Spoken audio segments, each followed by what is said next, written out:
Bonjour à tous, merci d'être avec nous. Il ne vous aura pas échappé que donc le retail est un des secteurs qui est très impacté par l'IA. L'IA promet de produire plus vite, de personnaliser, de vendre plus, mais derrière les promesses, qu'est-ce qu'il se passe réellement? C'est ce dont nous allons parler aujourd'hui avec mes invités, Frédéric Cavazza, consultant et conférencier. Bonjour. Hugo Borenstein, cofondateur d'Omi. Et Camille Kribich, partenaire et cofondatrice du fonds Utopia. Bonjour Sophie. Alors, on va commencer donc aujourd'hui dans le retail. Quels sont les aspects du marketing produit qui sont vraiment mûrs pour être délégués à l'IA? Frédéric, si vous voulez commencer. Alors, croyez-le ou non, mais ça fait déjà 15 ans maintenant qu'on utilise l'intelligence artificielle dans le marketing. Pas nécessairement avec les outils qu'on a aujourd'hui à disposition, donc les modèles génératifs, mais plutôt des IA de première génération, donc des modèles statistiques ou des modèles logiques. Grâce à ça, on pouvait déjà faire de la génération de contenu avec les robots rédacteurs, ceux qui étaient capables de récupérer une fiche technique d'un produit et de rédiger une description complète pour pouvoir mieux la référencer dans Google. On était capable également d'analyser des grands volumes de données pour pouvoir identifier des tendances. Et on était également capable, je reprends mes notes, oui, de faire des calculs prédictifs pour pouvoir faire des recommandations, notamment sur des campagnes, notamment sur du wording, le tout à travers des outils qui étaient capables de vous lister des NBA, les Next Best Actions. Ça, c'est ce qu'on avait chez Salesforce, c'est ce qu'on avait chez Adobe. Donc tout ça, ça existait déjà il y a une quinzaine d'années, donc c'est pas de ça dont on va parler aujourd'hui. On va essayer d'aller plus loin. Hugo, effectivement, avec l'IA générative, beaucoup de bouleversements. Qu'est-ce que vous arrivez aujourd'hui à faire pour les grandes marques? Je pense que ce que tu disais était intéressant, c'est-à-dire que ça existe déjà pour les modèles statistiques, pour les modèles mathématiques. On arrive maintenant sur l'automatisation de parties plus artisanales. Si on parle de l'imagerie, quand on est une marque, on doit créer du contenu en permanence, de la photo, de la vidéo, du contenu texte, pour tous ces canaux, pour continuer à exister, pour continuer à émerger. Si on parle d'une photo, qui est nous notre métier chez Omi, c'est un métier artisanal. C'est-à-dire que faire une photo, faut un photographe qui vient paramétrer sa lumière, faire son set design, installer son produit, s'assurer que tout est bien nickel pour prendre sa photo. Ça demande une touche artistique, ça demande quelque chose quasiment avec des bouts de ficelle d'artisanal. La technologie commence à automatiser cette partie-là. Donc on entre dans un nouveau paradigme puisque tout peut être automatisé. La vraie question, c'est est-ce qu'il faut tout automatiser? Et nous, on travaille avec plus de 1000 marques produits en France, aux États-Unis, un peu partout. Et ce qu'on voit, c'est que les marques qui s'en sortent le plus et qui l'utilisent le mieux sont celles qui ne s'en servent pas pour remplacer la créativité, pour remplacer l'idée, mais pour automatiser la production et la capacité à scaler. Si on parle de produire des photos, moi j'ai passé quelques années chez Meta, à ouvrir Meta en Europe, le volume de contenu qu'il faut pour performer sur Meta, il est délirant. C'est des centaines, des milliers, des dizaines de milliers d'assets. Donc c'est à quel endroit l'utiliser pour passer à l'échelle et à quel endroit ne pas l'utiliser. C'est ça la vraie question que se posent les marques. Camille, dans votre portefeuille, vous avez certaines marques comme Teddy Bear, Oh My Cream, jusqu'à récemment Pollen. Est-ce qu'elles s'en emparent de cette technologie? Alors elle commence, effectivement, comme un assistant, comme tu le dis, et pas encore comme le grand remplacement. Parce que je trouve qu'effectivement, ce qu'il ne faut pas oublier, c'est que quand on est créateur de marque au départ, on vient plutôt pour une innovation d'usage, pour penser un produit pour le consommateur. Et les équipes fondatrices au départ ne sont pas toujours les plus technophiles. En fait, d'abord, on pense usage client avant de penser automatisation, process, etc. Donc en fait, c'est vrai qu'il y a quand même un temps d'adoption qui est assez long. On le voit, toutes nos sociétés aujourd'hui, et pas plus tard qu'hier, pour l'anecdote, quand on a fini la préparation, un des entrepreneurs que j'accompagne m'a dit « Tiens, est-ce que vous avez des idées sur ce qu'on pourrait faire pour l'IA ?» Donc évidemment, tout le monde se pose la question. Maintenant, il y a encore des freins. Le premier, c'est évidemment l'usage, adapter son métier, une vraie culture du changement, en fait, qu'il faut pouvoir mener. Il y a un enjeu aussi de gérer entre le court terme et le long terme. Donc évidemment, à long terme, tout le monde se dit il faut y aller. Mais en attendant, il y a des sujets court terme qui souvent sont prioritaires.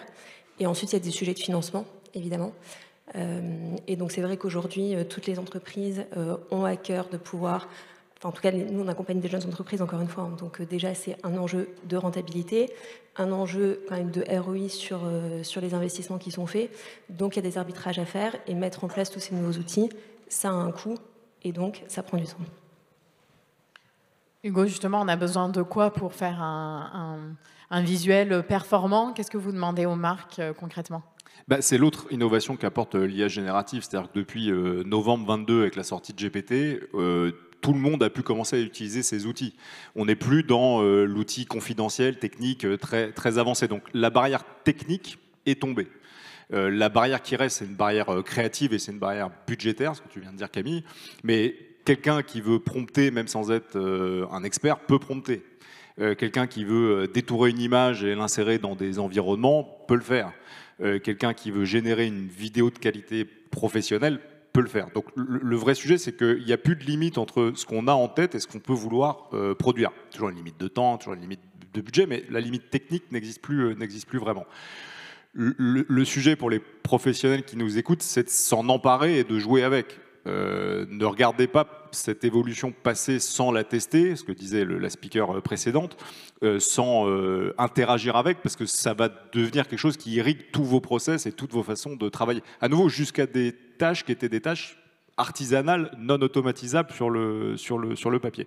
Donc pour te répondre, n'importe qui ici peut générer une photo produit ou une vidéo produit, une image produit. À nouveau, le vrai débat, c'est à quel endroit le faire et pourquoi le faire. Tout n'a pas besoin d'être automatisé. Si on parle de l'image des marques, il est essentiel qu'elles gardent la main sur la créativité et leur branding. Le risque, quand on automatise l'image, c'est que tout se nivelle et que tout se ressemble. Les marques qui utilisent Midjourney, on voit que c'est un style Midjourney. Celles qui utilisent Firefly chez Adobe, on voit que c'est le style Firefly. Donc le vrai sujet, c'est de continuer à se différencier et à ne pas se niveler, s'harmoniser, s'homogénéiser. Frédéric, Camille, effectivement, il y a un risque à utiliser l'IA pour vous. Est-ce que vous le conseillez effectivement aux marques ou est-ce qu'effectivement il y a ces limites-là qu'il faut prendre en compte? Très certainement que le risque principal, c'est de faire preuve de facilité, de se dire cet outil est génial, ça me fait gagner du temps. Et d'oublier que si ça peut vous en faire gagner à vous, ça en fait gagner également à vos concurrents. Donc le risque, c'est de se mettre dans une espèce de vitesse de croisière et de se dire que le boulot est fait, donc tout ira bien. Non, il faut vraiment essayer d'aller plus loin, essayer de rehausser quelque part ses objectifs, ses ambitions, et de pleinement prendre en main tous ces outils pour aller plus loin. Parce que comme le disait Hugo, ChatGPT, il est là, Firefly et ainsi de suite, tous ces outils sont là, n'importe qui peut lâcher un petit prompt pour essayer de faire un texte, une petite image. La question, c'est comment est-ce que vous allez plus loin, comment est-ce que vous essayez de travailler des prompts structurés, donc des méga prompts pour arriver à des résultats plus précis, plus performants, et surtout comment on passe à l'échelle. Ça, c'est la question. Tout le monde peut doubler sa productivité, comment est-ce qu'on fait pour la quintupler ? C'est là où on va gagner des points. Et alors, vous avez la réponse? Il faut intégrer tous ces outils dans les processus de travail. Donc ça veut dire qu'on va s'adresser à chaque salarié. Potentiellement, ces salariés, ils n'ont rien demandé, on ne leur a pas expliqué, donc il va falloir les rassurer, il va falloir les accompagner. Il y a toute une conduite du changement à prévoir, parce qu'on ne peut pas simplement leur dire « Ah bah tiens, au fait, on a mis à jour ton logiciel, allez, vas-y, go. Ah, au fait, il faut que tu quintuples ta productivité, go. » Là, ils vont se rebeller. Camille, effectivement, les marques que vous accompagnez, elles ont des freins, elles ont des craintes sur l'uniformisation notamment? Oui, alors il y a évidemment ces craintes-là, mais je pense qu'effectivement, il faut le voir comme au départ un assistant de créativité, un assistant de productivité. Il y a des exemples déjà qui ont été faits. Moi, je pense à une directrice artistique qui s'appelle Sybille de Saint-Louvent, qui a réalisé toute une série de campagnes grâce à l'IA pour des maisons de luxe. Et en fait, elle explique que si elle avait ensuite le budget pour faire ses photos, elle irait vers ces shootings-là. Donc, in fine, il peut y avoir un vrai shooting, etc. Mais avant, en fait, c'est comment imaginer sa campagne, essayer. Donc, in fine, ça permet des économies de coûts aussi, sans forcément freiner la créativité. Oui, et puis peut-être juste pour rebondir sur ça, les bénéfices. Parce que le premier bénéfice, c'est la vitesse. C'est-à-dire que si tu dois faire un shoot photo, à nouveau, tu trouves un endroit, tu envoies ton équipe, tu envoies ton produit, tu shootes. Bon, là, tu promptes ou tu fais quelques clics et puis tu arrives à obtenir ton résultat. Donc, le premier des bénéfices, c'est vraiment le gain de temps qu'on peut avoir. Un cas d'usage qu'ont des boîtes de ton portefeuille ou qu'ont nos clients, c'est vous lancez un nouveau produit. Par exemple, le marché de la cosmétique. C'est un marché qui repose à 50% sur le lancement de nouveaux produits. Pour communiquer sur ce produit, il faut attendre de recevoir le produit. Si vous faites un shooting photo, il faut votre produit physique, vous l'envoyez, vous faites votre production. Avec les technos génératives, je permettrai une toute petite page de publicité. Omi, par exemple, si vous voulez l'utiliser, vous pouvez avoir vos visuels en 2 minutes. Donc vous passez de 2 mois à 2 minutes. Ça fait que vous gagnez 2 mois sur votre PNL de vente. Donc c'est d'abord la vitesse le vrai sujet. Après, ce que tu viens de dire sur la créativité. Et tout à fait. Et sur le sujet de l'homogénéisation, en réalité, c'était quelque chose qu'on a déjà vu et qu'on a déjà vécu quand Instagram est devenu la vitrine des marques. Toutes les marques se sont mises à faire, enfin beaucoup en tout cas, à faire des vitrines assez similaires, à adopter des codes couleurs assez similaires, à travailler avec des agences de branding qui allaient dans les mêmes codes. Red Antler, sans les nommer, qui était l'agence de branding de toutes les DNVB aux États-Unis, toutes les DNVB se ressemblaient un peu. Donc en fait, il y a ce risque-là. Maintenant, à chaque marque, de savoir rester au-dessus de ça, d'amener sa patte, d'amener sa créativité et d'utiliser encore une fois l'IA comme un levier, comme un outil, mais pas comme une fin en soi. Justement, vous avez des exemples concrets de ce qui ont été réalisés par les marques que vous accompagnez chacun ? Alors oui, un de nos clients historiques, c'est Clarins. Donc Clarins, si vous vous baladez sur les sites internet de Clarins, les images sont générées avec notre technologie. Et je pense que la clé de voûte donc ils se servent de Omi. Omi, en 2 mots, c'est un studio photo d'IA 3D qui permet de générer des photos et des images de ces produits. Ils s'en servent pour générer tous les contenus sur les pages produits, sur la bannière, etc. Pour moi, la solution et la clé de voûte de ces technologies, c'est la qualité de l'output. Quand vous êtes Clarins, si la photo ne ressemble pas à une photo Clarins, vous ne distribuez pas la photo. Si le rouge qui est dans la photo n'est pas exactement le Pantone, donc le rouge Clarins, ça ne va pas vous aller. Vous êtes Clarins, donc votre asset, c'est votre marque. Allez sur les sites de Clarins, naviguez dessus, allez voir plusieurs pages, allez voir plusieurs bannières, et dites-moi si vous arrivez à voir que c'est une image générée et si ça ressemble à pas ou pas à du Clarins. Donc eux, c'est un bon exemple, puisque si on ne vous l'a pas dit, vous ne le saurez pas, que c'est de la technologie générative qui est utilisée, et c'est utilisé sur tous les points, les PDP, les points de vente. Donc c'est un cas d'usage hyper fort, mais ça repose sur le fait qu'on arrive à faire ce petit tour de magie. Est-ce que vous êtes capable de dire que c'est une image générée ou pas? Et c'est là où nous, on se différencie par rapport à ce qui existe sur le marché, puisqu'on propose une solution qui permet un contrôle de l'image de marque, un niveau de réalisme parfait, et puis la capacité de générer à grand volume de l'imagerie. Et Frédéric, Hugo, est-ce qu'on voit un impact au final sur les ventes? Parce que là, on parle de gagner en productivité, mais in fine, est-ce que ces images générées par l'IA fonctionnent mieux, par exemple? Pour avoir la réponse à cette question, il faudrait faire des tests post-vente. Donc ça veut dire investir de l'argent, dépenser un petit peu d'énergie pour essayer de comprendre. Or, aujourd'hui, on l'a pas forcément, ce temps ou cette énergie. Mais ce qui est certain, c'est qu'on a une espèce de saut de la foi. Il faut y croire. Le fait de dire on va aller plus loin dans la personnalisation à travers les images, donc arriver à replacer le produit dans le contexte de la personne qui consulte le site, ça c'est la première étape. La seconde étape, c'est essayer d'avoir des pages produits qui soient uniques et entièrement personnalisées à chaque utilisateur en fonction de leurs contraintes, en fonction de leur habitude d'achat et ainsi de suite. Il faut y croire parce qu'aujourd'hui, on n'a pas nécessairement le recul pour se dire le ROI a été atteint et ainsi de suite, si ce n'est en termes de gains de productivité, d'économie. Dans les grands groupes aussi, est-ce qu'ils arrivent à mesurer l'impact ou pas encore? Alors, d'abord, ils regardent le budget. Quand on a un grand groupe, on investit beaucoup dans son contenu, si on parle juste du contenu. Donc nous, on permet de le réduire, 5, 10, 15 fois, ça dépend de qui vous êtes. Parfois, vous dépensez beaucoup trop et vous ne le savez pas. Donc c'est aussi une bonne façon de reprendre la main sur son budget. L'aspect, à nouveau, temps, parce que quand vous avez, si on garde Clarins, je ne sais pas si on se rend compte, mais Clarins, c'est plus de 10 000 produits. Quand vous devez faire du contenu pour 10 000 produits, c'est un volume, c'est un budget qui est gigantesque. Donc là, vous gagnez en temps, vous gagnez en efficacité, et puis vous créez du contenu pour beaucoup de produits qui n'étaient pas activés d'abord, donc vous les vendez plus. Donc ça, c'est pas de la performance directe, mais c'est de l'optimisation de ce qui existe. La performance, que disait Frédéric, elle va venir de la capacité à avoir un visuel, le bon visuel, en face de la bonne personne au bon moment. Ce qui est aujourd'hui impossible à faire avec un écosystème traditionnel, parce que pas assez de volume, structure de coûts qui sont trop contraintes. Demain, moi, je ne consomme pas comme Camille. Si je peux avoir une publicité qui n'est pas la même que Camille, je vais plus s'engager avec, je vais plus cliquer dessus et je vais plus convertir. Donc c'est aussi cette capacité à afficher le bon contenu, le bon message en face de la bonne personne à grande échelle en l'automatisant. Oui, effectivement, la personnalisation, ce sera un vrai levier de compétitivité pour les marques dès aujourd'hui et demain encore plus, Camille. Oui, exactement. Alors, la personnalisation, c'est le grand sujet. Je pense que depuis 15 ans, c'est le serpent de mer. La personnalisation. Là où ça devient un vrai enjeu concret, c'est notamment pour tout ce qui va être, pour les marques digitales, pour leur acquisition, où on le sait, depuis le Covid, l'acquisition est devenue beaucoup plus coûteuse, la concurrence sur les réseaux est beaucoup plus forte. Nous, quand on a commencé il y a 10 ans à investir dans des marques, la maîtrise des réseaux sociaux, la maîtrise de l'influence était un vrai enjeu de différenciation et un vrai levier de compétitivité. Honnêtement, depuis 5 ans, c'est mort. Donc en fait, il faut pouvoir se réinventer, amener de nouvelles choses.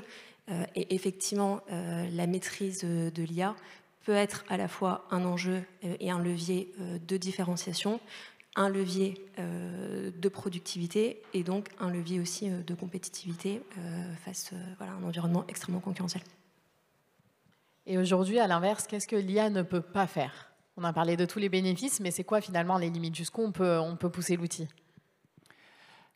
A priori, on ne sait pas, puisque l'innovation est tellement rapide et il y a tellement d'argent qui est injecté, que ce soit aux États-Unis, en Chine ou en Europe, on ne sait pas jusqu'où on va pouvoir aller. En revanche, ce que l'on sait, c'est que ça fait 2 ans qu'on bricole avec ChatGPT, donc n'importe qui peut générer une description de produit, peut générer une image et ainsi de suite. On est aujourd'hui en phase d'industrialisation, donc comment est-ce qu'on fait pour répliquer ça à l'image d'un catalogue produit avec 10 000 références comme chez Clarins? La difficulté, ça va être de dire comment est-ce que je m'assure qu'il y a toujours un humain dans la boucle. C'est le fameux automatique débrayable. Et là, ça demande un petit peu de gymnastique pour avoir effectivement un système industriel que l'on puisse déconnecter dans certains cas de figure pour certains produits, pour certains clients, pour certaines campagnes. Là, on va avoir besoin de souplesse, de modularité. On n'y est pas encore, malheureusement. Puis il y a quelques verticales où ça ne marche pas. Alors l'humain, le modèle humain, pour l'instant c'est très compliqué. Vous allez avoir un modèle qui va avoir 8 doigts, 2 nez, 4 oreilles, une sur le front. Donc compliqué. Et puis il y a des problématiques hyper importantes de droit qu'on n'a pas forcément en tête, mais quand vous générez un mannequin ou quand vous générez un fond, il y a bien de la donnée qui a été injectée pour pouvoir ensuite générer ces environnements. Généralement, cette donnée est mal acquise, parce qu'elle est scrappée sur Facebook, elle est scrappée sur Shutterstock, elle est scrappée à peu près partout. Donc il y a cet enjeu-là derrière. Et puis il y a le vêtement porté, on en parlait tout à l'heure. Ça ne fonctionne pas non plus. Alors je veux pas trop tirer sur le vêtement porté, parce qu'il y a plein de boîtes en France qui essayent, de start-up qui tentent. Mais c'est très compliqué en termes de contrôle et de qualité. À nouveau, ça dépend de qui vous êtes. Ce que disait aussi Camille, c'est-à-dire, vous êtes Clarins ou vous êtes Zara, pour parler du vêtement, il faut que ce soit exactement la jupe que vous vendez. Il ne faut pas que ce soit à peu près la jupe. Donc il faut que la longueur soit la bonne, la coupe soit la bonne, etc. Bon. Vous êtes Shein, Temu, c'est peut-être un peu moins grave s'il manque 3 cm dans la jupe ou si votre logo n'est pas exactement votre logo sur votre image. Donc ça dépend de qui vous êtes. Mais nous, notre conviction chez Omi, c'est que les marques qui gagneront, ce qu'on disait en introduction, seront les marques qui restent les plus fidèles à ce qu'elles sont et qui ne vont pas altérer leurs produits, altérer leur identité, altérer leur concept pour automatiser. Ça n'a pas de sens. Automatiser pour remplacer ce qui fait votre asset, c'est absurde. Et peut-être pour compléter, en fait, ce que l'IA ne changera pas aussi, c'est l'interaction humaine. En fait, on parle beaucoup de marques, et là, essentiellement sur des expériences qui vont se retrouver en ligne. L'omnicanalité reste quand même un levier qui est très fort pour les marques. Toute l'expérience retail, et on le voit vraiment nous dans notre portefeuille avec des marques qui sont omnicanales, en fait le retail est loin d'être derrière nous, et au contraire, il y a une vraie envie pour les gens aussi d'aller en boutique, d'avoir une expérience, d'avoir du conseil humain.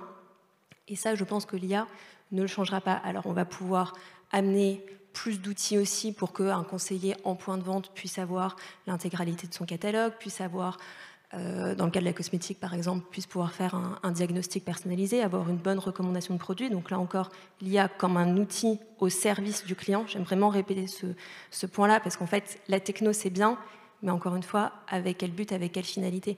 Et donc je pense que typiquement toute cette expérience en magasin, le service, le sens du service restera très fort et un autre levier pour les marques sur lesquelles investir.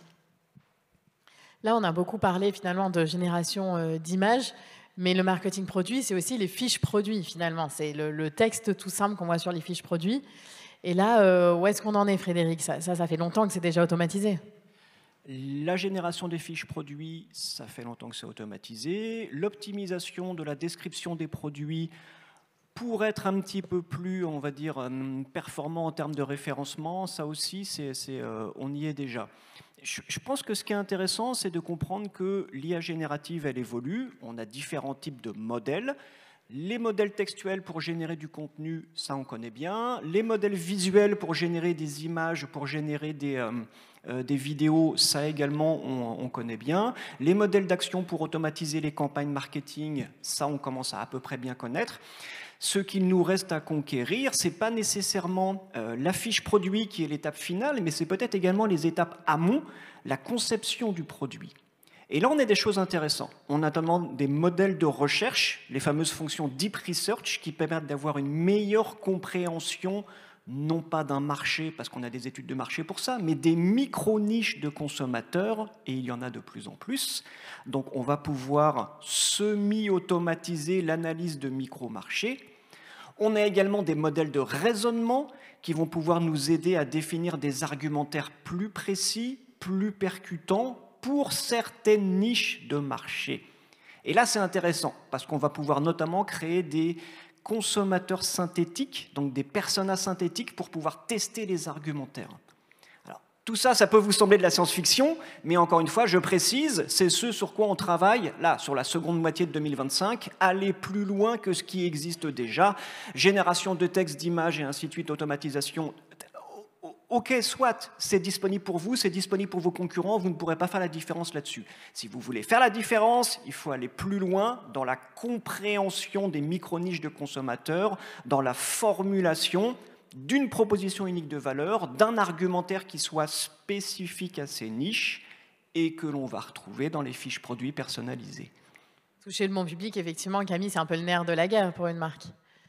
C'est complètement le nerf de la guerre, effectivement. Donc c'est vrai que toute cette analyse de signaux faibles, de signaux forts est capitale aujourd'hui pour les marques. Et évidemment, ce sera un levier très fort pour continuer d'innover et d'innover juste, de gagner du temps, comme tu le disais. En fait, c'est vrai que les 2 mois, 6 mois, 12 mois qu'on peut gagner sur sa R&D, c'est autant de mois de PNL gagnés. Donc évidemment, c'est un enjeu et que nous, on utilise aussi d'ailleurs en tant que fonds d'investissement pour comprendre en fait les marques sur lesquelles on voit des signaux faibles, celles qui commencent à faire parler, puisque nous on investit assez tôt dans la vie des entreprises, et donc d'identifier celles dont on parle, celles qui ciblent bien les tendances de fond qui ne sont pas toujours déjà présentes dans les grandes études de marché.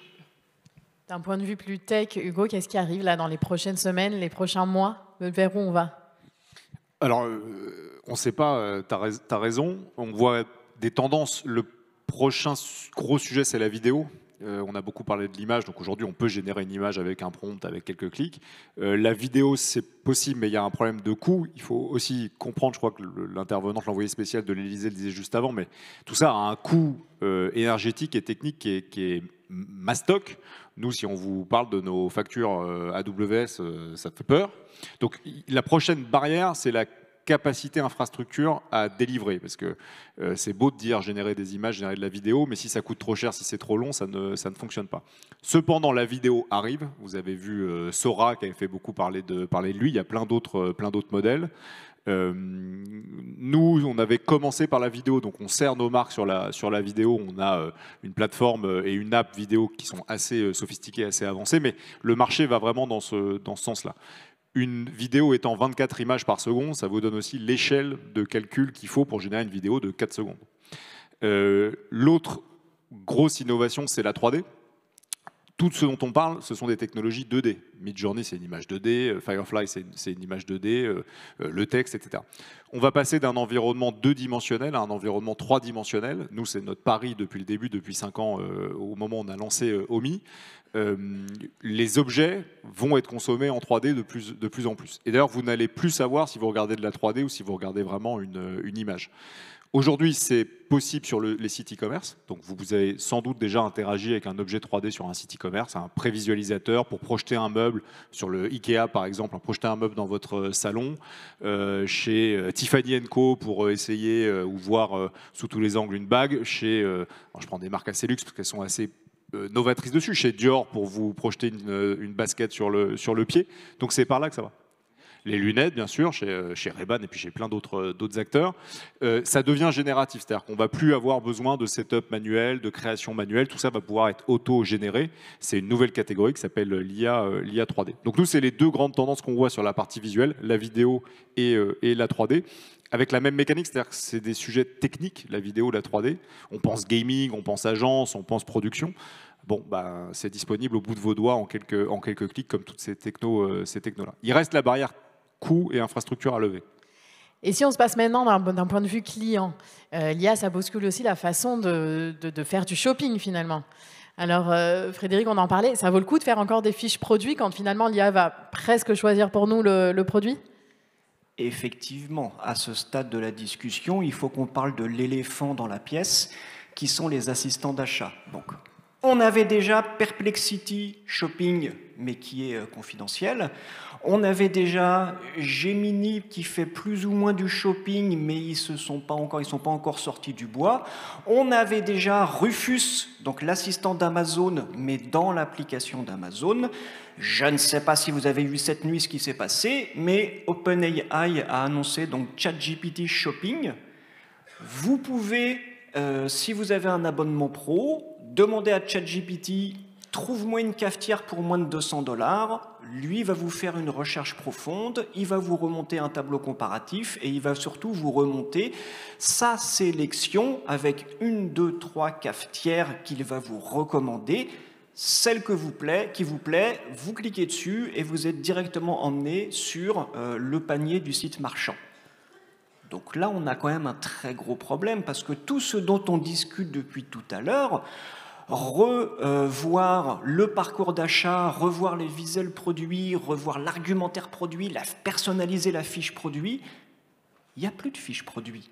C'est ChatGPT qui l'a fait pour vous, la fiche produit. Donc là, effectivement, on a un gros débat à avoir. Est-ce qu'il faut continuer à y croire et travailler sur sa boutique en ligne, ses fiches produits? Est-ce qu'il faut se projeter dans l'avenir en disant, de toute façon, dans un futur proche, c'est ChatGPT, c'est Gemini, c'est Copilot qui va fabriquer des mini-comparateurs à la volée? Je n'ai pas la réponse à cette question. Ce qui est certain, c'est qu'on est aujourd'hui dans cette période un petit peu trouble où les deux possibilités existent, avec bien évidemment la suprématie des boutiques en ligne et des fiches produits. Ça, c'est 99,9% des ventes. Mais petit à petit, ce qui arrive, ce sont les fameux assistants d'achat.